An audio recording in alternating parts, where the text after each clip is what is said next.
Alrighty, looking good. Now we just need to edit the GoPro footage. Here we go. Ryan's car, June 18th.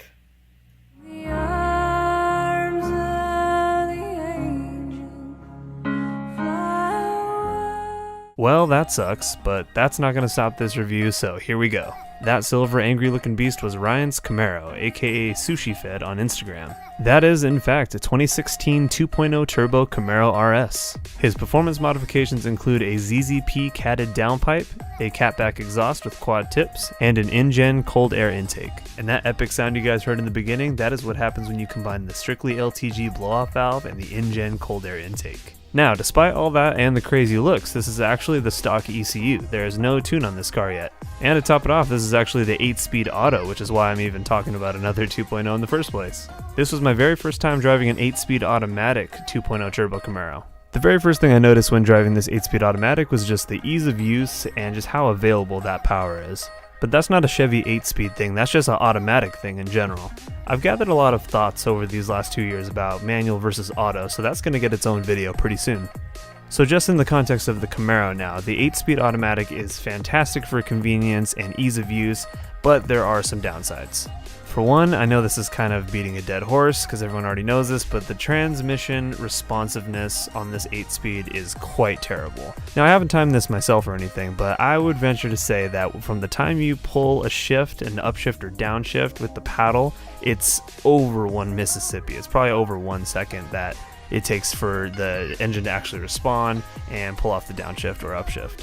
The second thing I noticed is the in-gear accelerations are a little bit slower than the manual, comparing stock for stock. So what I mean by that is if you leave the transmission in third gear in the 8-speed and you just do a pull from, let's say, 3,000 to 5,000 RPM, that does not feel very quick at all, actually. But if you let the transmission do its own thing and just mat the gas in automatic mode, anything under like 60 miles an hour, it'll just start banging off shifts and it'll keep you in that power pretty dang well. So that's a big bonus for the 8-speed is no matter what speed you're going. I mean, high speeds, you'll stay in a gear longer, of course, but the lower speeds, you just mat the gas and it's just banging off shifts. 1, 2, 3, 4, 5. It's the gear ratios are even. I thought my gear ratios were short. The 8-speed in the 4-cylinder is even shorter. Those are very, very short gear ratios. So I want to talk about the in-gen cold air intake on this car for a second. So while I was driving, I'll just get this out of the way. It sounds absolutely incredible. And the negatives that I might talk about are almost countered by how awesome it sounds. It depends how much power you're losing, if any.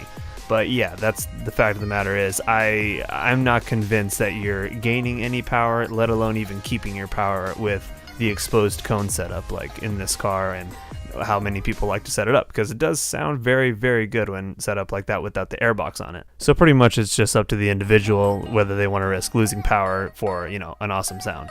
I forgot to mention he also has an electric cutout after the downpipe. And while I can't speak for electric cutouts on every car, on the 4-cylinder 2.0 turbo Camaro, I highly advise against it. It is so resonant in the cabin. Even with the windows down, it is drony. I mean, this is just what I observed. Maybe I didn't give it a fair chance and I wasn't in, I wasn't in the right situation, but with the windows up, and the valve open on the electric cutout, it's right underneath you.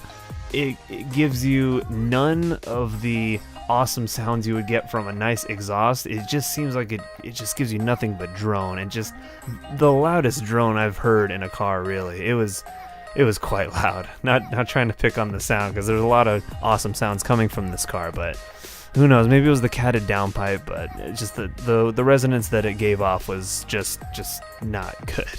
So getting away from the engine and transmission, the best trait on these 4-cylinder Camaros, hands down, is the handling.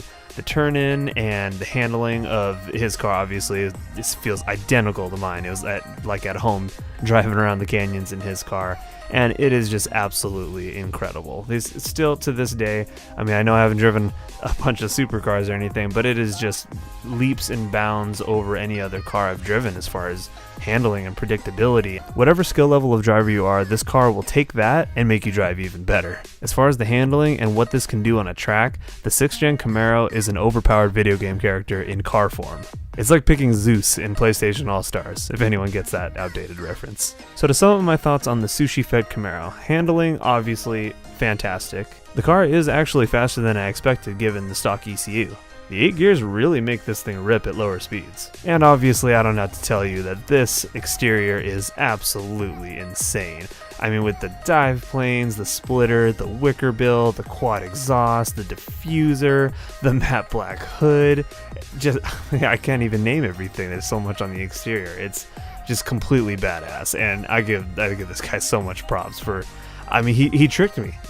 Apparently I saw this car at CamaroCon, and there's no way I would have thought it was a 2.0. I probably thought it was a modified SS, or, I mean, from far away, I mean, it looks like a ZL1. It just looks like a modified ZL1. And at the end of the day, this car was a ton of fun to drive, even in the 8-speed automatic form. And even if it wasn't that fun, some people just want a nice looking car and they want to turn heads, and I can't think of a lot of other vehicles that can do it better than the Sushifed Camaro. So with that, I'll talk to you guys next time. See ya.